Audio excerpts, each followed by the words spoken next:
Hi everyone, it's Mandi with Global Hemp Association. I just wanted to give a shout out to all of our sponsors. It's been incredible working with each of you. Without you, we wouldn't be able to complete the projects that we have and get our seeds in the ground for this year's fiber variety trials. So thank you for everything that you've contributed.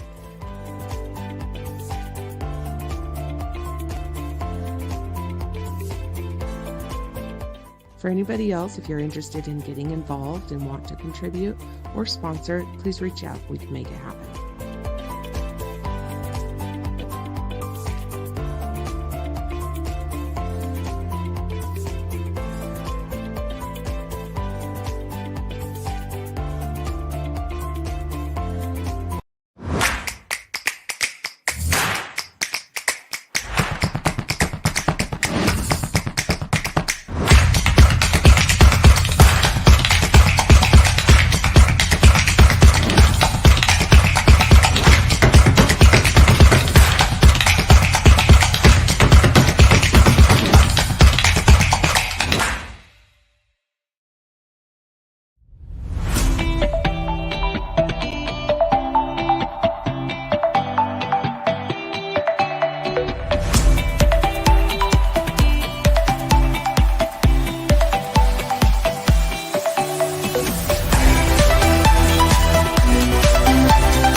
And we're live. Hello. I just got a notice that our recording is recording different. And so I don't know what's going on with my stream. I hope everyone can hear us. Please let me know when you log in that you can, or that you're here and where you're logging in from. I love knowing where everybody's at and what you guys are up to. So please don't hesitate to ask any questions also. I'm really excited about this interview today. John, thanks so much for joining me. I really appreciate it. Yeah, no, I'm excited to finally be here. Yeah. Well, and your name you've been in the industry for quite a while and been thrown around, and you've been working on some big projects. And so I'm really excited to share what you're up to and maybe make some connections. So before I get to talking too much, John, I'm curious, like before the hemp industry, what's your background and how'd you get into this? Oh, it's a long story, but I'll try to get it down in a tight little compact form here. But I've been in the hemp business or in and around it since I was a young adult coming out of college. Okay. I ended up getting a history degree, and what happened was I was idealistic back in my youth, and I thought I was going to solve why marijuana was made illegal. And I came across the book Jack Herrera's Emperor Wears No Clothes. Became really interested in the fact that there were government documents in the book. That to me was the most interesting aspect of it, that he had photocopied like Bulletin 404 that showed hemp herds were being used for paper, and the Senate and House hearings and things of that nature. And that kind of got me thinking that there must be more records back in DC. And sure enough, there were, but they were classified. So I had to file a Freedom of Information Act, and I got access to the Federal Bureau of Narcotics Marijuana Tax Act file. And that was an interesting experience. I got to go into the DEA and mark off the documents that I wanted photocopied for my thesis work. Ended up writing a thesis, demonization of marijuana, and I think it's still posted on Vote Hemp. But it was kind of a jump off point. I realized that I was only seeing part of the story at that point. At the time, I thought I could potentially go on and get a PhD in the subject matter, but it was kind of it was kind of frowned upon back in the late 80s, early 90s. We were still pretty deep in the drug war. And I went to a pretty conservative school at Pepperdine University So it was pretty lucky I even got to do my thesis material as it was. So I got the message from academia that they didn't want me to go down that path or even continue with what I was doing. So I decided I was going to do it myself, and I ended up taking a job, being a waiter and stuff like that back in New York, and making pilgrimages down to DC to go into the new archives. And down there, I really delved into the USDA records and other government agencies that were associated with it, with hemp and marijuana. And in general terms, what I was looking at is what was the relationship between marijuana prohibition and the hemp industry. And it turned out that there was something there. And so what happened was kind of typical to what we see today with lobbyists. There was a lobby group, it was called the Foreign Policy Association. They did not want it. And the reason behind all this was World War I debt. And this is, of course, my hypothesis, but take it or leave it. It was World War I debt. So there were massive debts after World War I, and they were being repaid with global trade. Back then, the two fibers that were the top were cotton and jute. And jute was related to hemp. The people in America, the farmers and the entrepreneurs that wanted to develop hemp, wanted to replace jute. That was their primary target, and that didn't go over well because jute was a major commodity at the time, and the British controlled that market. They allowed American companies to come in like Bemis and Ludlow, and that was a way that World War I debt was repaid. And there's a clear precedent for this in the documents, as far as the congressional record, with Bemis being on record in that time period, around 1929, basically explaining the way this policy worked. And then there were loans or grants. No, there were loans, the PWA loan during the Depression that was going to go to the hemp industry to set up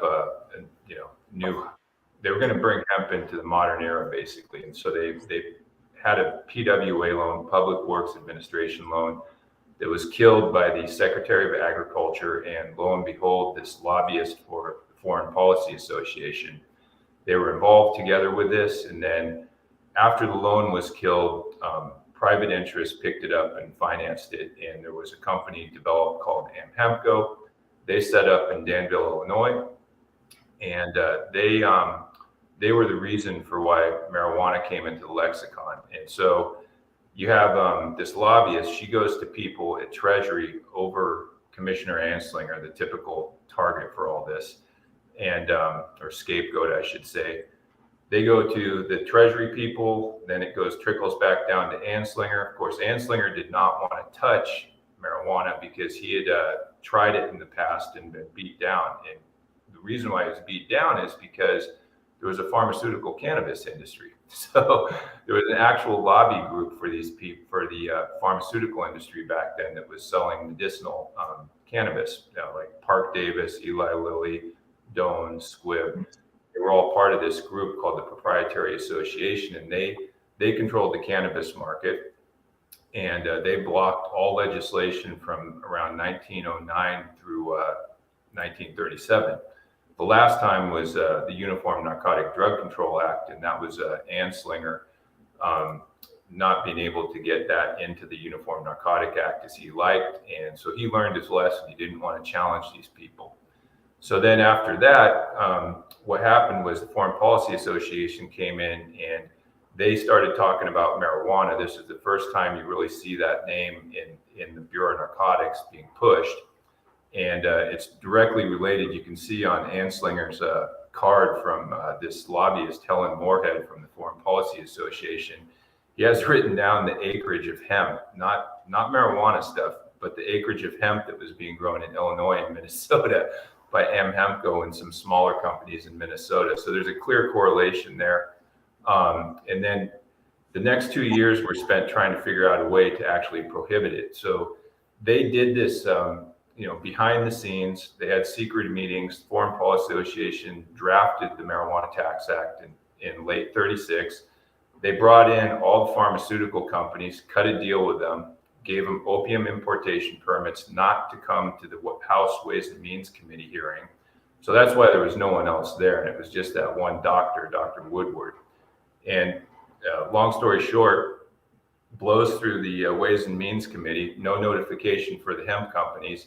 Hemp companies are going into production in 1937. They've developed all sorts of cool stuff. They're cottonizing fiber. They're going to use it in upholstery for automobiles. They're making the plastic that you see that Henry Ford's talking about. It's this clear, almost like a cellulose acetate. I'm not exactly sure what they were doing, but they had several different types of plastic. They were basically making a purified cellulose pulp and impregnating it and making a really hard plastic. And that was the auto body plastic. So they had all this lined up, ready to go. Huge stack of hemp in Danville, Illinois, right off the freeway there. I think it's 70, I think is what goes through there. But at any rate, they didn't tell the hemp companies, so they give them a month before the Senate hearings. Hemp companies are like, what is marijuana? Don't have any idea. But during that month, that's when the negotiations occurred to get the Tax Act exemption that still exists in the Controlled Substance Act, that the mature stocks are exempted. So that's where that all comes from. Right. Tax Act still passes with that exemption, but because of this stigmatization or demonization, as I referred to it in my thesis, you have all the investors pulling out. So the investors were the Ball brothers of Muncie, Indiana. So you know the Mason jars, that company, those guys were involved in it. And a bank called the Bank of New York was also a financier. And so they both pulled out at that time, and they had to go into a bankruptcy sort of deal where they went in and were going to form a co-op. And so this was being presented in December of that, or December or October. I think the Tax Act went into effect in October and the hearing was in December. And during the hearing, the president's like revealing the plan for reorganization under bankruptcy, that, you know, the farmer's going to be brought in. It's going to be a co-op. They're going to share profits basically. And someone comes running into the courthouse that the bales are on fire. Everything goes up in fire. Sheriff, 40, whatever, how many ever years it was until I came into Danville and talked to the sheriff, and the sheriff tells me it was the happiest day in this town because everyone was high, basically. The joke. Anyway, they didn't have any insurance, so they lost everything. That's when it ends. Yeah. It kind of comes back again during World War II.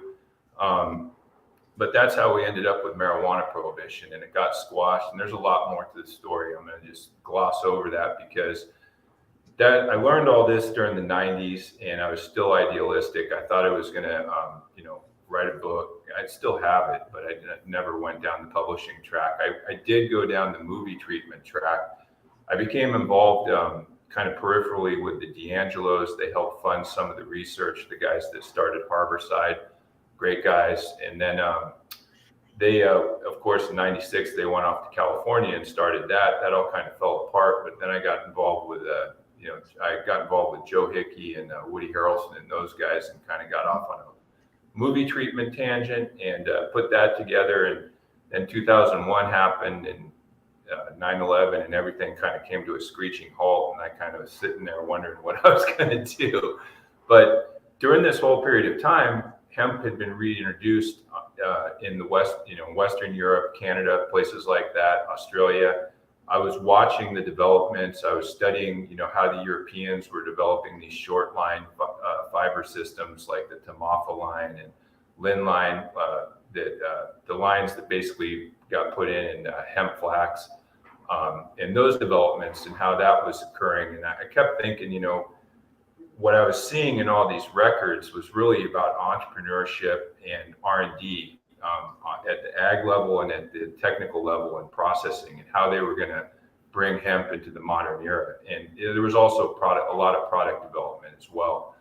And I kept thinking, there's got to be a way for me to take this and move it forward. And I talked to the D'Angelos a little bit. They had a hemp import distribution company back then called Evolution, and nothing really materialized there.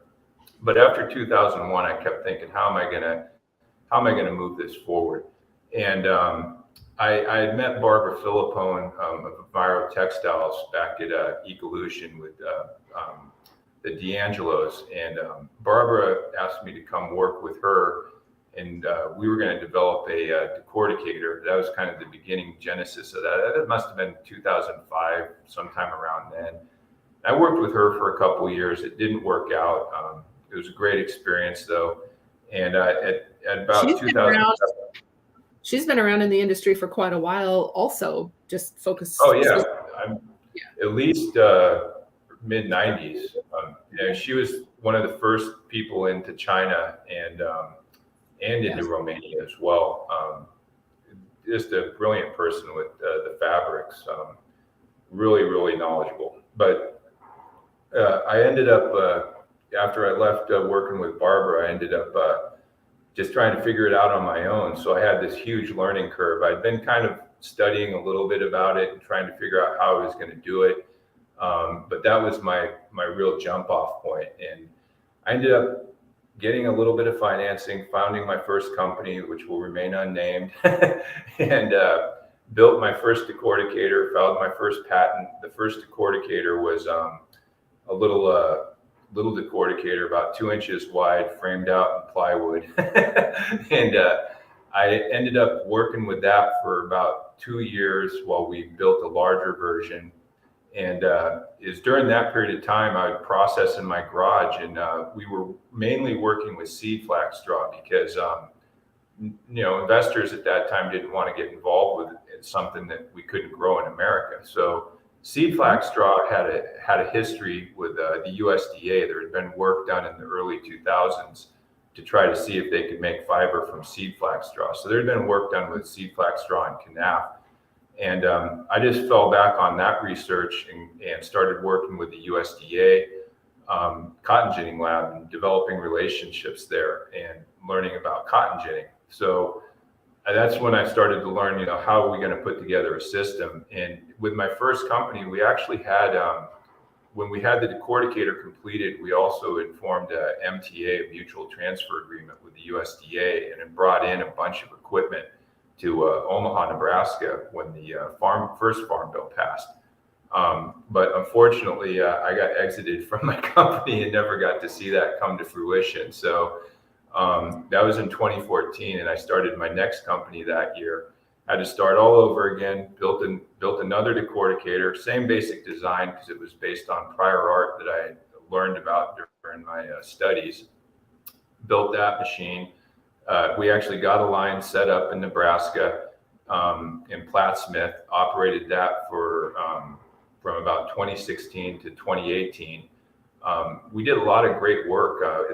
We had an opportunity to work with Marty and take over some of his, Marty at Old Dominion Hemp. We had an opportunity to work with him and take over some of his contract, but we couldn't actually come to a price point that would work for my group. So we ended up not doing that, putting all our focus on textile grade fiber, which was a great experience, learning experience. I developed a process, a wet process, was able to get hemp spun at a 20S yarn at a 20% blend rate. But I took away a lot of learning during that process, and what are the real limiting factors of making a quality textile grade hemp fiber, and there's a lot. And so I don't do that anymore. But we did make that first yarn, and we did make some fabrics. We worked with a company called Recreator, and they ended up with the yarns and everything and did some pretty cool things with 3D printing. But I don't know where that's gone now. But that was basically where I took my former company to. We started working on some advanced material work too. And to kind of back up, my spiel that I always give with hemp is you have 1,000-pound bale. Out of that 1,000-pound bale, you have maybe 75-80% of that is wood. The remainder of that, 25% to 20%, is fiber. When you process it, you're going to have even more losses. So say 20 to 15% fiber. You can have higher amounts with some of these fiber varieties, but technically in America right now, we don't see that too much. It's mainly like dual purpose and not as high a density, so we don't get as high a yield of the fiber. So it's even less fiber, particularly with the hemp that I was working with back in the 2016 timeframe. It was really low density, so it was maybe even 18% fiber that I was working with. But point being is you have a very small amount of hemp fiber versus hemp, the hemp wood or hemp hurd. So you have to have markets for that wood, and you have to develop those markets. So I spent an inordinate amount of time trying to figure out ways to develop products out of that. So I focused on, particularly on micronization. I must have tested on 10 or more different systems. I've sent herd to Israel to be tested on a specialized jet mill over there, gotten down to 10 micron. But in the process, I learned a lot about these different milling technologies. So it's been an eye-opening experience with all that as well. But we did some of the first composite blending. I worked very closely with Chad at C2 Renew to dial that in. We developed a really cool plastic that was comparable to a high-grade nylon that was used for high-end sunglasses. We never put that into production, but we got that done through Chad with a new type of cellulosic resin that had come out called Triba. So I'm pretty proud of that. So that was, I've done a lot of that work with the micronization in plastics. So I have a background with that as well, and know some of the pitfalls there as well as with the wet processing and all that with the cottonized fiber. But back to that analogy, say you have 200 pounds of fiber recovered during decortication. You go into a wet process, and your best case scenario, you're going to get 2 to 1 on that. So you get half of what you put in comes back as a spinnable fiber.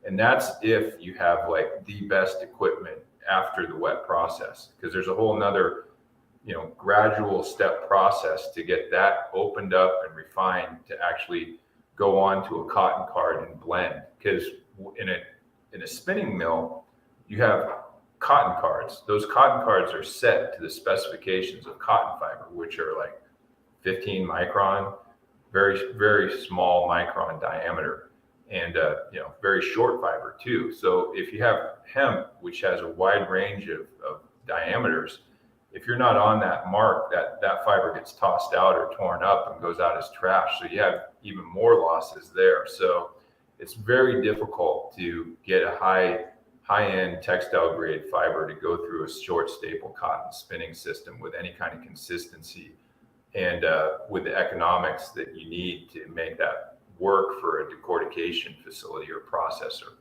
So anyway, I don't want to go too far off the tangent on that stuff. I love it. This is the kind of stuff that, like, I don't know some of this, and so it's hard for me to dive into. So I love that you just broke down the process a little bit further on what's required to get a quality textile or to it's right? extremely difficult. I mean, the Chinese do it, but they do it with a lot of labor.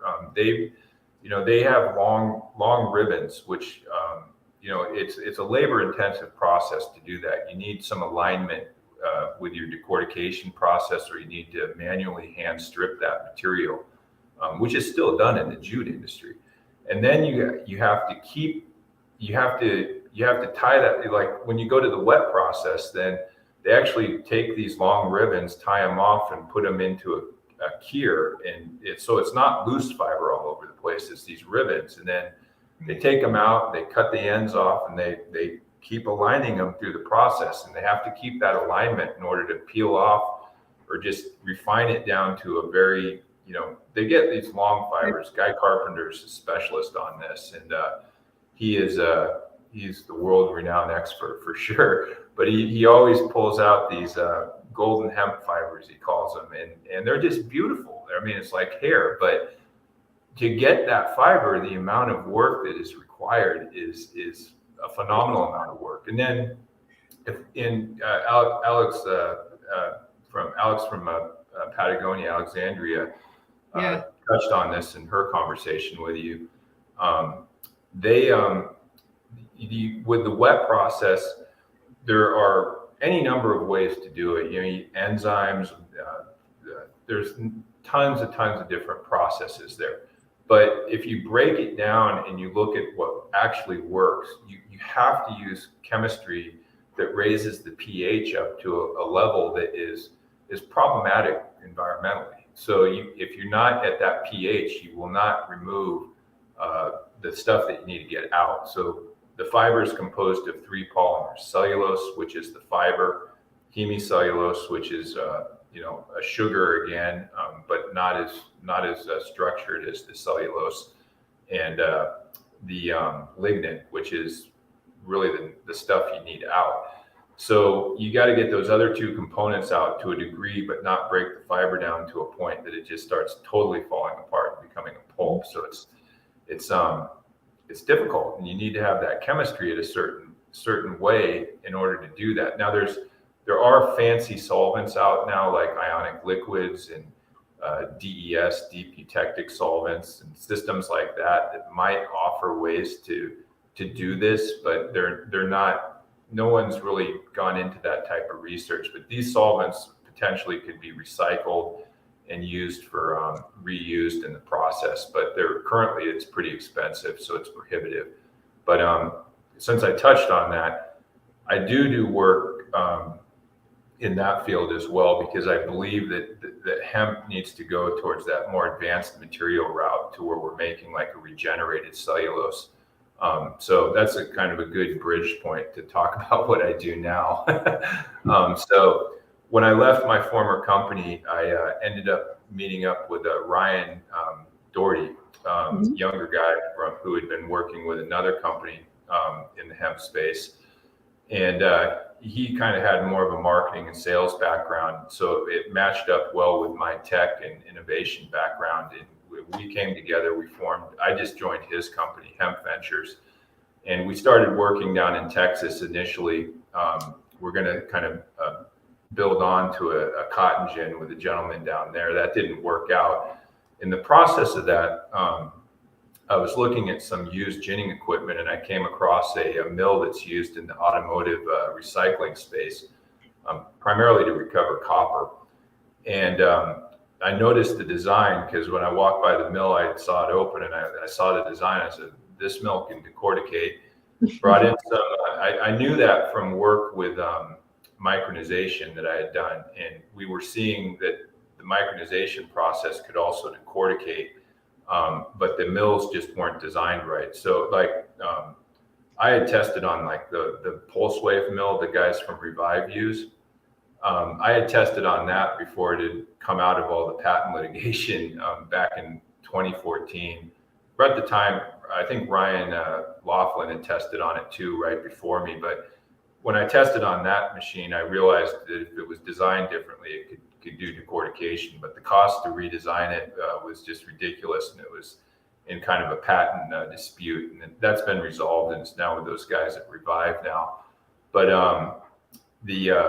that mill, and then I worked with another mill out in Michigan, the Enegon mill, and we've realized for a long time that we could decorticate with these, and we've kind of proven out that the Enegon mill could decorticate or can decorticate. They have a version of that we could potentially use.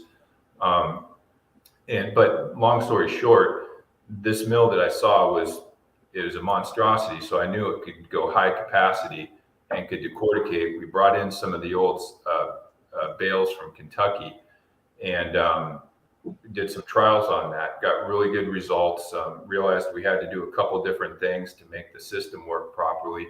But that was the basis for a jump off. And we ended up connecting with another company out of Missouri and setting up a line around that type of mill for them.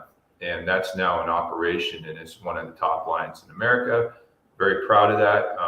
Those guys are doing some great things out there now too, and that was our the big milestone for us was 2022 when that got up and running, and we proved it. Basically, it proved itself out. So that's great, love it. But in the process of that, we kind of realized it was going to be difficult to work with the mill manufacturers, so we came up with some alternatives during that process.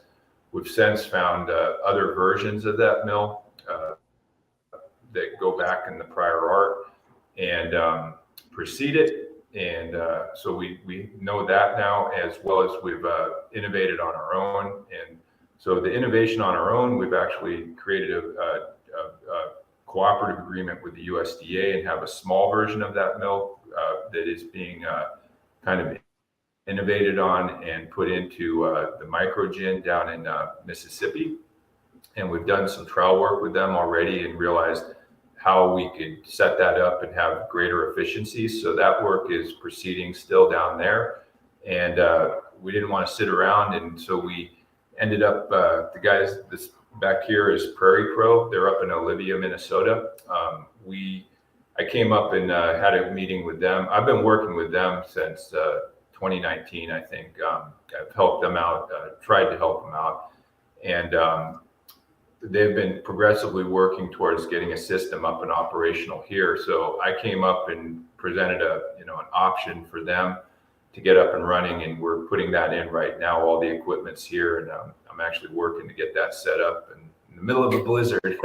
But I'm excited about that. That's coming online here, hopefully here real soon, and will be a jump off point for them to expand and put in a much larger facility and go from there. And so with Ryan on the team, then we'll help on the back end with marketing. So Hemp Ventures kind of can provide system solutions, custom tailored to the end user, and then we can also help with the product development and sales on the back end. And then we're also working with Whitefield Global Holdings, and we are now in the midst of putting in a system with them up in Rexburg, Idaho. I never knew hemp would be growing up there, but it's actually, we're discovering that agronomically it's beneficial for the potato rotation. So that's great. And so we're going to focus on fiber hemp there. And we have a larger line going in there. All the equipment is, almost all the equipment's on site now. So we're in the installation phase up there as well. So very excited about that. Similar situation. We plan on helping with the marketing and development of products there as well. And jump off from that, the other thing that I do is on the advanced materials side. So I started that work with my former company. We were working down in Alabama with kind of the godfather of ionic liquid technologies down in Alabama. We did some work to develop some filaments. Just couldn't get enough traction. I had actually stepped down as CEO, and the CEO was kind of working on that. And we collaborated and did a little bit of work. But then when I exited out of that company, they dropped that and focused on textile fiber, I think. So I don't really know exactly what's going on there, but that work showed a lot of promise. I hated leaving that, but I did. But in the process, I figured out another way to approach the problem, and ended up at NC State several after that, and purchased, not purchased, but took out a license on a technology. And then that technology, to get the funding to move that forward, I got involved with a group out of Minneapolis, and they now are the license holders on that technology. And we're about 6 months into that project, and we're just getting 3D printer filaments, blends with PLA, where we have PLA blended with dissolved hemp. And we're not just we're also using like soy hulls and other materials as well. But what's it mean to say when you say dissolved hemp? So we use, so the technology is meltable solvents. The solvents are safe. They're actually food grade, so they're totally non-toxic. The solvents, when they melt, they dissolve the hemp. So they break so whether it's hemp hurd, hemp shells, whole shells, or hemp fiber, what happens is the polymers that are all together and bonded together become unlocked, and then they become dissolved into solution. And from that point, you can extract the cellulose, the hemicellulose, the lignin. You can go wherever you want with that stuff, or you can just use it directly. Like the fiber, we could just use directly because it has a low lignin content. But that's basically what that is. It's a new way to pulp, rapidly pulp in a continuous process, and then get your basic polymers out of that, whether it's cellulose, whatever, and make whatever you want from that point. We're targeting 3D printer filament, injection molding type pellets, that type of stuff, as well as isolating lignin and also regenerated cellulose. Hopefully the regenerated cellulose process will work out with just direct melt spinning, which would be a major advance because the technologies that exist today. So rayon, of course, is highly toxic because they use a solvent called carbon disulfide. So rayon viscose processes are only done in like China and in a third, basically, countries that don't have strict environmental regulations. So your viscose is toxic, but Lenzing, another company, has developed a process called it's a lyocell process, which uses another type of ionic liquid, but you have to have a high quality dissolving pulp or purified cellulose. And so the Lenzing uses they go down to the Brazil forest and the Amazon clear cut, set up monoculture eucalyptus farms, and then pulp that and then bring it into, say, like Mobile, Alabama. And at that point, it's a good closed loop process, but you're still using an energy intensive pulping process to get and not a very desirable means of forestry either when you're cutting down the Amazon. So that's kind of the secret of lyocell or tensile. But those kind of fabrics are the fibers, I should say. Those regenerated cellulosics are like the highest quality fibers out there. I don't know if you've ever had like a tensile shirt, or they blend it with merino wool now, or alpaca, but it makes the softest fiber. So it's actually the fastest growing segment of the textile market. So we're looking at that as well, and that's with a company. I work with a group of really great business guys out of Minneapolis, Minnesota, called the larger holding companies called Realm 5, but the group this work is organized under is called R5 Labs. So awesome. I think I covered everything actually in my little in your little review. That was pretty good. I mean, over the years, I've looked at other types of processes as well, particularly product innovation. I've done work with lost circulation materials and potential cementing additives. I even have a project that I work on right now that we're supplying fiber for. That's a new way to do 3D printing with the fiber for building. So cement, the construction with the fiber instead of the the hempcrete path. I've done it. I haven't done a whole lot with hempcrete, but I have. I had some lengthy conversations with Kevin from Hemp Adobe when he was around, and really believed that his process had a lot of promise, and he had some great vision. It's too bad he's not around anymore, but the building materials market, I think, has huge potential. Yeah, I absolutely agree with you. Okay, so you said a couple of things that I'm curious about. Do you know why we're finding success, or why potato rotation, hemp is successful in a potato rotation? What's happening? Yeah, so I had the benefit of sitting in on a growers meeting last week, and we that was a topic of discussion because we were talking about, obviously they grow potatoes there, and the nematodes that attack potatoes, apparently when hemp is planted, it breaks that cycle, the disease cycle. Another thing they thought was really advantageous was wheat apparently takes up a lot of excess nutrition, whereas hemp, it's in and out and it doesn't have that same impact on the nutrition. So there's a benefit there. And then because hemp comes out early for fiber, there's a benefit for water as well. So those were the three takeaways I had during the meeting that seemed really, really interesting from an agronomic perspective. And then there was another question. I wanted to share your contact info. If people are want to get in touch, if they want to work with you, if they want to contact, how do people get in touch with you? Mainly, I mean, through the website, Ryan or I will respond there. Ryan primarily would respond on the website, but that email that just flashed up, it's just JOHN, John, pretty common name, with hempventures.org is my email. You can get in touch with me there.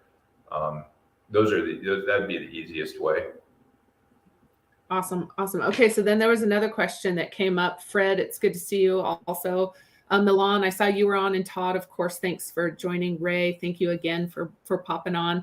But Fred had a question. Did you overcome the color or odor characteristics when plastic compounding? I've heard from a lot of auto industry that, both the mold and color are the number one killers in moving product into composites or into their materials. And then also when getting down to 10 micron, where you're seeing visible fiber striations at the end product.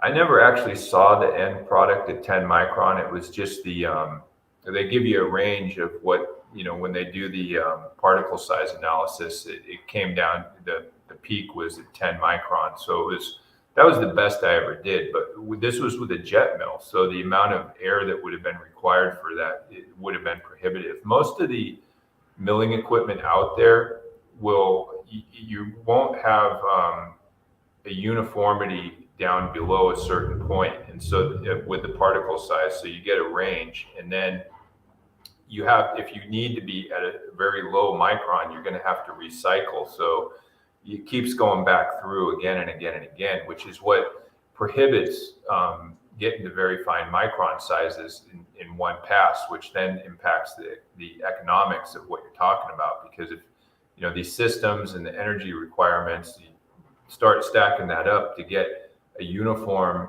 micron, low micron, it's going to be very difficult to do and expensive.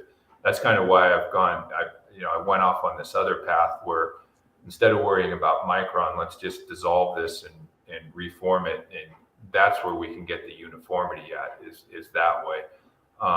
As far as the color and the odor, that's kind of problematic with some of the other components in there that are volatile.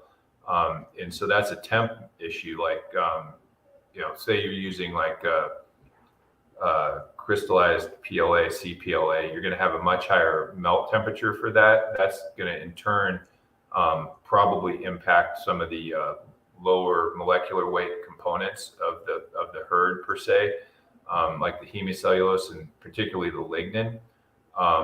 Especially if there's water, you're going to have like reactions that occur it's going to be difficult to control. Yeah, 150 micron is that's a kind of a standard for double hammer milling.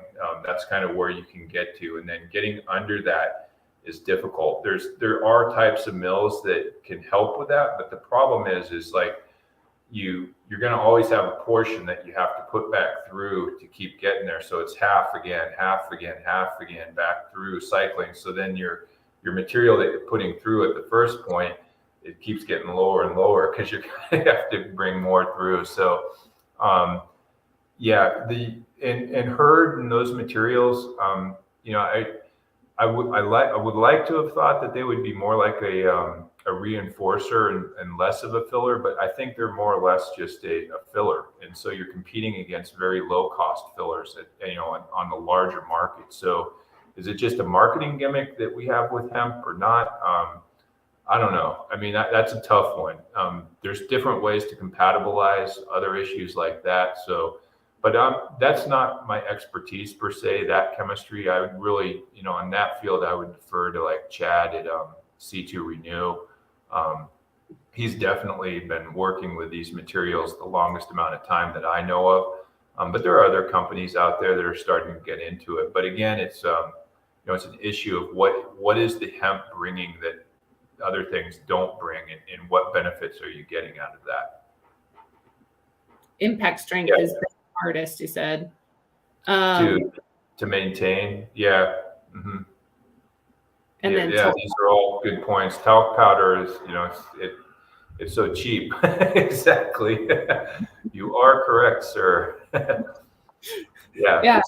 Well, and I think that that's something that we really need to be aware of, right? When we look at these facilities that are coming online, and what's the end product they're processing for, and is it a market that's going to drive the industry, or once we get these other facilities online, what does that look like? And I'm curious, we kind of talked about the processing facilities and the number of locations you're involved in. What does scale look like, and what does the next few years look like for processing and for being able to meet specs or fulfill contracts that actually meet specs that are needed to we need uniformity of the materials, and that starts at the field. So that's one thing. Some of that can be overcome with these new technologies, but we don't have those commercialized yet, so that's not available to us. So we're dealing with commodity materials that we need uniformity for. So when I design these systems, I'm looking at, I need a very clean herd, and I need a cottonized fiber, mechanically cottonized fiber. So we are able to get, you have losses during that. So you have to know what to do with the material that comes off that, particularly with the fiber.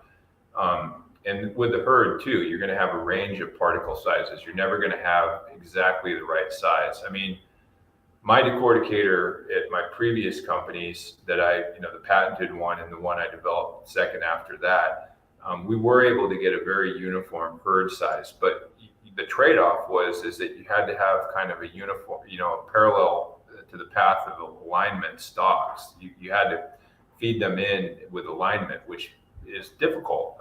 You have some of that with other systems as well. But if you go around that and you use other systems like we're using now, the sacrifice for that herd uniformity is kind of a wide range of particle sizes. So, how do you dial that in? How do you get product from that that's uniform? So, it's basically like we set a spec at about 6 millimeters, which is right under a quarter of an inch. So the spread is around that, right under a quarter of an inch on the herd. So you have a lot of material that's under that, and you have a lot of material over that. That's really what I would refer to the building grade stuff. And then over like a half an inch is what I would refer to overs that would go back into the system. And then on the fiber side, you end up with, maybe out of your total, maybe 60 to 70% of a really good, clean, cottonized fiber. I mean, zero herd, that under 1% dirtiness, and very uniform. When you run it on the right equipment, you're going to get a very uniform fiber in that range of 3/4 of an inch to about 1.5 inch.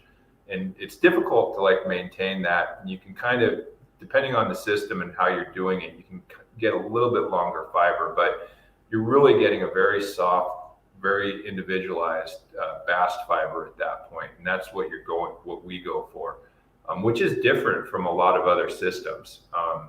So that's how we kind of approach it. And we're seeing good feedback from non-woven companies on this type of material. I think we could probably spin it into some of the coarser yarns. It wouldn't be the primary fiber. It would probably carry, kind of similar to work that was done with Cohen denim. I think those are some of the ways we could use that material. The trash, of course, I would go with the pulping route, dissolving it. That's the systems that we're talking about for the advanced materials. And the herd, the smaller stuff down to the fines, that's really excellent for industrial type absorbents. That could be highly competitive in that market. And there's ways to functionalize that and give it different properties, but there's kind of precedent for that with CANAF. So there's a good pathway for industrial type absorbents for oil spills, stuff like that. And then the bigger material, of course, into the hempcrete. And you could mix the two in those two ranges, like down to an 1/8 inch up to a 1/2 inch could be like a general animal bedding. But the key there is dust and short fiber out. Short fiber can go into like the absorbents, but like bedding and building materials, that has to be out. So the systems have to be capable of delivering that right out of the gate. That all goes into the design of a system. But it's to get to a more or less a commodified material that you can count on and say, okay, this is going to meet this spec every single time. As long as the hemp isn't full of pigweed or something, or we have issues like that, which I've had. I was going to say, and that's something that we're seeing more and more, both on, in the bale of hemp that comes in, depending on where it's planted and how it's planted, and then also the seed, like sorting seed size. I'm learning that there are some very similar, both in color and size, seeds that become problems when we're sorting. And so, there's these new nuances that are coming up, but there's a lot. Okay. Funny story about pigweed. I mean, I was running that at my old company, and my employee comes back to me and says, "There's no fiber coming out of the machine." I've been moving stuff through this thing, and why is there no fiber coming out? Well, it turns out the pigweed looks a lot like hemp when it's been retted and dried. So we were just bales of pigweed blasting through it. Hey, guys, how you doing? But we've had a lot of that. But on that point with the seed too, I mentioned we're doing work with the seed holes, with the soy holes. The hemp, the remarkable thing, they have these unique properties, these really tight nanocrystalline structures. We think the same thing is in hemp seed holes as well. So we're doing some of the dissolution work with hemp seed holes as well. Hopeful that we're going to see the same properties, and we can be able to create a market for those hemp seed holes that would give it value, that would help take the weight off the other side of the hemp seed processing, which is deholing. You're losing so much weight when you dehole, but it's a great product, but the economics can be difficult. Yeah. Okay. So talk to me scale. We only have a few minutes left, but what does scale, every time, for example, I had 3 interviews today, all 3 were, or this week, all 3 were about different decortication facilities that we're opening in the next few months. Right. Mm-hmm. And so what does that look like as far as scale for the industry, and how do we start to meet demand of some of these larger organizations or potential contracts that are coming down the pipeline? Well, let me start with scale. Scale is relative to the energy input into the equipment. So, 200 to 300 horsepower might get you to 4 tons an hour. We think that's a reasonable amount for that amount of horsepower. Like 100, 125, 2 tons an hour. Good steady pace there. And then the breakdown comes out along the lines like I was just discussing, as far as like how that all fractionates out.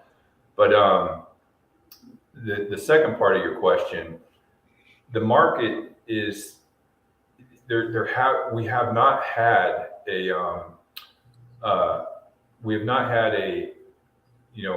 hemp industry. So we have not had hemp going into American manufacturing in any form, whether it's hemp hurd or hemp fiber. So there's not a very good understanding of what it's going to take to scale this. So you're really working backwards. So you heard a lot of that in Alexandra's talking about the work that they've been doing in Patagonia. I mean, there's a huge learning curve, and it's if you're spinning fiber, those guys spinning the fiber, they don't have a whole lot of knowledge of how to spin hemp. So it's very difficult. We were very fortunate to work with a company that was forward thinking and let us come into the mini lab and spin and work directly with them.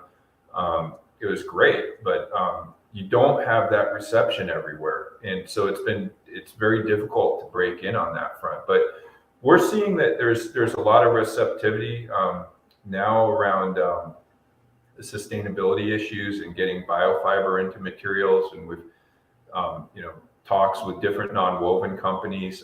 They use natural fibers already, but they particularly in non-wovens, they use them more as a filler. So how do we kind of shift that into the more higher end applications and get more acceptance? And that's going to come with that uniformity at the processing level.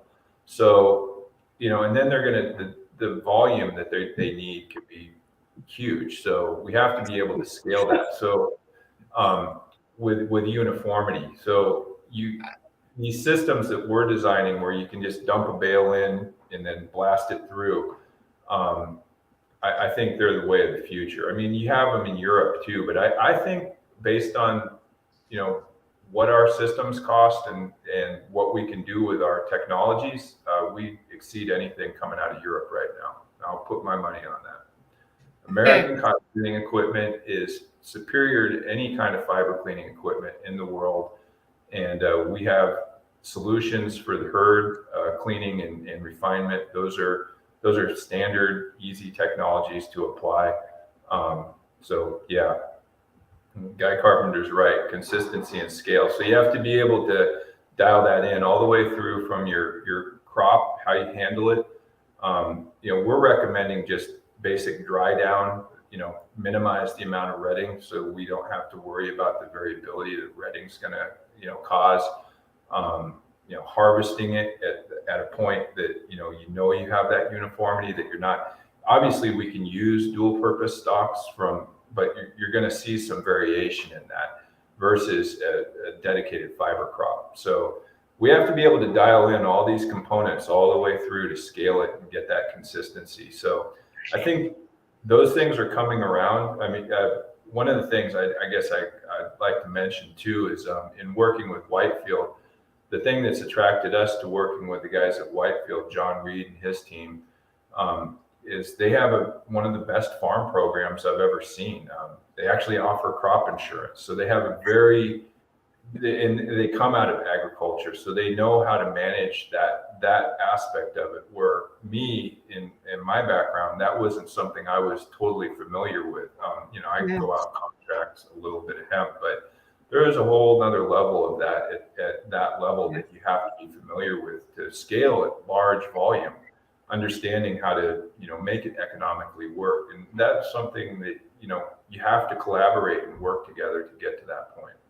Absolutely. Well, I'm going to give a shout out to Jamie on their team is fabulous. So shout out. I'm excited to be working with her finally. Yes, I love those guys. They're great. And so, John, I've appreciated this. We've had lots of comments and lots of feedback. If you end up catching this later on when it's recorded, either played on our podcast channel or recorded and seen on any of our websites or YouTube channel, don't hesitate to leave a comment or reach out. I'll share John's contact information again. I did have another question. Oh, key word that you had said earlier that I just want to highlight is that consistency and uniformity, like Guy said. And, moving forward, I'm really curious, about the conversations, instead of being so much about what can be made, but how do we collectively meet that spec? What tweaks are being made without giving away IP, right? How do we really change that? And it's exciting to see you're doing that, or changing the conversation. And it's exciting to see you're doing it at multiple locations. You've got facilities up and running. And so congrats and thanks for all of your hard work. And you'd mentioned Patagonia a couple of times. I want to give a huge thank you. I'm seeing all kinds of pictures posting and popping up. Patagonia gave a big thank you and sent out hundreds of jackets and coveralls and pants and stuff to our members. And so just out of an effort to say thank you guys for all of your hard work, that hemp really is a viable material, or viable fiber, that Patagonia is one company that really leaned in and is making waves. And so I just want to say thank you to them, and thank you to everybody that participated. Enjoy your new Patagonia coat or gear that you ordered. And hopefully we'll get to do that again here soon. But other than that, John, anybody else you want to give a shout out to, or anything you want to say before we sign off? No, I'll probably think of something, but no. No, I've had a great time. It's been a pleasure coming on. finally and talking with you and telling everyone what we're doing. Well, let's do this again here soon. I'd love to catch up maybe at the end of the season and after, more facilities are up and running. I've got a number of people on my list that I'm going to be targeting, especially this year since we've seen so much growth. And so don't hesitate, John. If anything comes up, I'd love to have you back or anybody on your team that you're working with to highlight. Yeah, and we're actually talking about creating a bigger presence online. So I'm sure that will come up. I love it. Love it. Love it. Great. Well, congrats on all you guys' hard work. Thank you again. Don't hesitate to reach out, you guys, if you need anything. We appreciate your support. Next week, we don't have any interviews, which is kind of nice. I was going to be out of town, and so I don't have anything scheduled. But keep an eye on our website because the following week, we do have a couple of meetings and live interviews. But on globalhempassociation.org and friendsofhemp.org are all of our interviews listed. So other than that, thank you very much. John, I sure appreciate you. All right. Thanks, everyone. Bye, man. See you later.